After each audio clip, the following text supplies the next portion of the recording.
Mu gihe umuntu avutse akenera byinshi kugira ngo akure, harimo iby'ibanze twese tuzi. Ariko mu bintu bya mbere ababyeyi be bakimubyara cyangwa se baba banabanje gutekerezaho mbere, ni izina bazitaho bazabyara, bitewe n'umwana uzavuka uwo ari we, yaba umukobwa cyangwa se umuhungu. Ariko mu kwita amazina, hari abantu bita amazina ariko batazi ubusobanuro bwayo. Uno munsi tugiye kurebera hamwe ubusobanuro bw'amazina Sandrine, Albertine, Eric ndetse na Claudine. Tuguhaye ikaze mu isi yo gusobanurirwaho amazina kuri YouTube channel yacu Inzobere TV Show.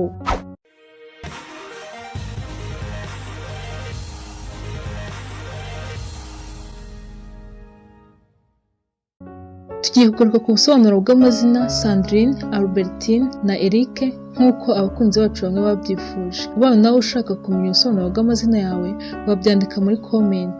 Ubutaha tukazahera ku izina ryawe. Ubaye kandi utarakora subscribe, uyu ni wo mwanya mwiza wo kuyikora kugira ngo ubutaha uzajye ubona ibindi biganiro tuba twabateguriye. Tugiye guhera ku izina Sandrine. Sandrine ni izina rihabwa abana b'abakobwa, rikaba rifite inkomoko mu rurimi rw'Igifaransa. Iri zina Sandrine rikaba risobanuye ufite inshingano, igihenze, ikintu cyiza cyane. Mu yandi magambo nanone bisobanuye ufite impano yo kugira inshuti. Nyuma yo kumva igisobanuro cy'izina Sandrine, noneho tugiye kurebera hamwe ibiranga abagore cyangwa se abakobwa bitwa ba Sandrine. Icya mbere, aba bagore cyangwa se abakobwa bitwa ba Sandrine ni abantu mu buzima bwabo bagira icyizere, akaba ari nabyo bibashimisha kubona bagira inshuti nyinshi.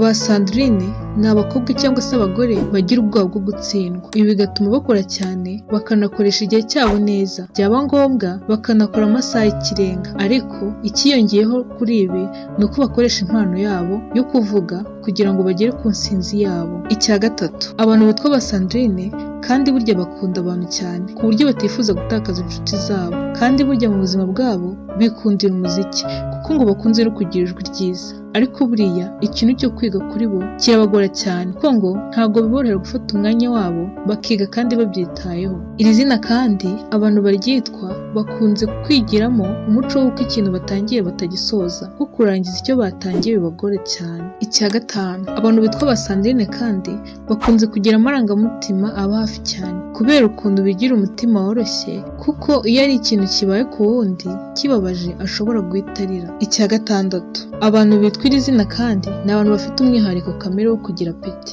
kuko bikundira kurya ibiryo byoroshye kandi batabanje guteka. Urugero nka biscuit, cake, gato, juice, capati n'ibindi dukunze gusanga muri za alimentation zitandukanye. Icya karindwi, ari nacyo tugiye gusorezaho, ba Sandrine ni uko bakunze kugira indwara za hato na hato n'imbaraga nkeya zo mu mubiri, ko bakunze kurwara indwara z'igifu ndetse n'iz'uruhu n'umwijima. Irindi zina tugiye kugarukaho ni Albertine. Albertine rikaba ari izina risobanura ubufasha abandi, gukora cyane, cyangwa se mu yandi magambo rigasobanura ufite amahoro. Ubaye utarakora subscribe, wayikora maze tukarebera hamwe ibiranga abantu bitwa ba Albertine.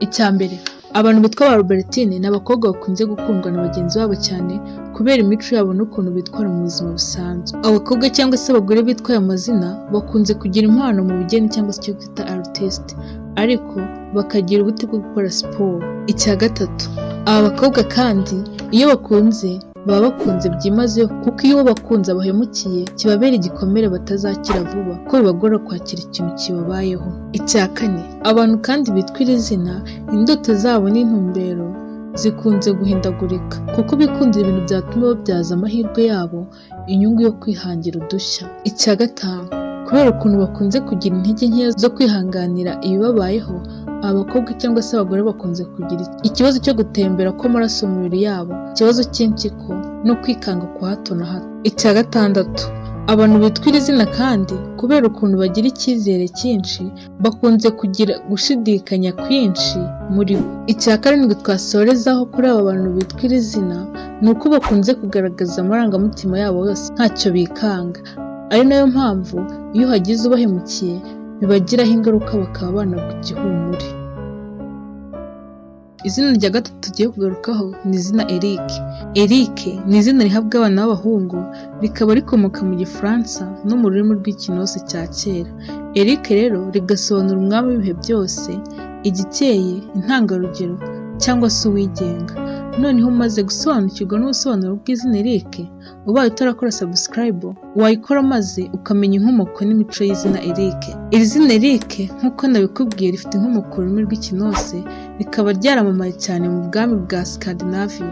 Rikaba ryaranabaye izina ryakoreshejwe n'abami benshi nka Swede muri Europe, rikaba ryaranamamaye mu bihugu bikoresha Icyongereza ahangaha mu kinyejana cya 19. Nyuma yo kurebera hamwe inkomoko n'ubusobanuro bw'izina Eric, tugiye kugaruka ku biranga abahungu cyangwa se abagabo bitwa iri zina. Abantu bitwa iri zina Eric, yaba abahungu cyangwa se abagabo, bakunze kuba ari inshuti zifuzwa kugirwa na buri wese. Icya kabiri, abantu bitwa ba Eric ni abantu bakunze kwambara neza mu buzima busanzwe kuko banga ko hari uwabacishamo ijisho. Icya gatatu, abantu bitwa iri zina kandi bakunze kugira umutima ukomeye, bigatuma bakira vuba ikintu kibayeho cyose uko cyaba kimeze kose. Icya kane, abantu bitwa iri zina kandi ni abantu bakunze kugira impano yo gukora ibintu byinshi icyarimwe, bakanagira mu mutwe batekereza cyane kandi vuba. Ibi bikabaha ubushobozi bwo gukora akazi ako ari ko kose kandi bakagakora neza, kandi burya bakanikundira kugira inshingano nyinshi. Icya gatanu, aba bahungu n'abagabo bitwa ba Eric bigirira icyizere cyo ku rwego rwo hejuru kandi muri gihe bahora bacukumbura ibintu bishya kuri bo. Icya gatandatu, abantu bitwa iri zina bakora imirimo yose kabone niyo yaba ari iy'abandi bakayikora nk'aho ari iyabo, kubera ukuntu batihanganira kubona ibintu bitagenda neza, kuko bo baba bumva ibintu byose babyikorera kugira ngo bigende neza. Icya karindwi, ku bantu bitwa ba Eric, icyo tugiye gusorezaho ni uko ari abantu batinya izuba cyane. Izina rya kane ari naryo tugiye gusorezaho muri iki kiganiro ni izina Claudine. Claudine ni izina rifite inkomoko mu Gifaransa. Iri zina rikaba risobanuye uhorana udushya, umunyabigwi, unezerewe cyangwa se umunyamahirwe. Noneho tumaze gusobanukirwa n'izina Claudine, tugiye kurebera hamwe ibiranga abantu bitwa iri zina. Icya mbere, abantu bitwa iri zina bakunze kuvamo inshuti nziza, kuko iyo biyemeje kugumana nawe barabikora rwose mu gihe bagigufite. Icya kabiri, mu miterere y'aba bantu bariyoroshya, ariko nanone ku rundi ruhande bakaba ari abantu bazi kwikaruma, gusa ni abantu bagira imico myiza.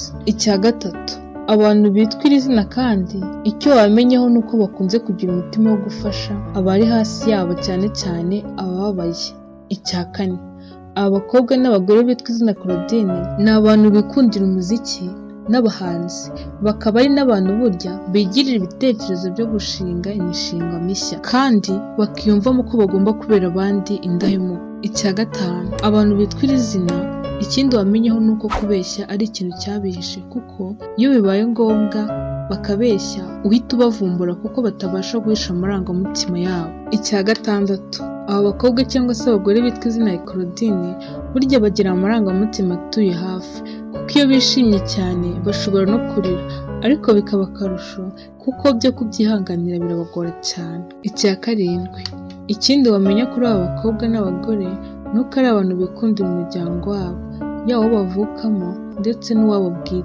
Usanga umwanya munini bikundira kuba bibereye hamwe n'imiryango yabo. Ngayo nguko ubusobanuro n'imiterere y'amazina twabateguriye uyu munsi.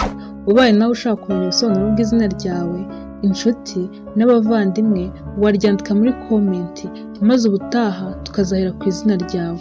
Wasangiza iki kiganiro n'abandi nabo bakamenya ubusobanuro bw'amazina. Ubaye waracitswe n'izindi video zabanje, wareba hasi mu zindi video kuri YouTube channel yacu Inzobere TV Show. Ikiganiro cyacu nakagaruka naho gutaha. Kurikirana Inzobere TV Show kuri YouTube channel ubashe kuzajya ukurikirana byinshi byiza tuzajya tukugezaho ku gihe. Ikoranabuhanga, uburezi, ubuzima, amateka, ibigwi n'ibyegeranyo ku bantu mwakunze kandi mukunda muri benshi, ndetse n'imyidagaduro. Kora subscribe bizajya bikugeraho ku gihe kandi vuba. Inzobere TV Show, feel you life, hope and knowledge.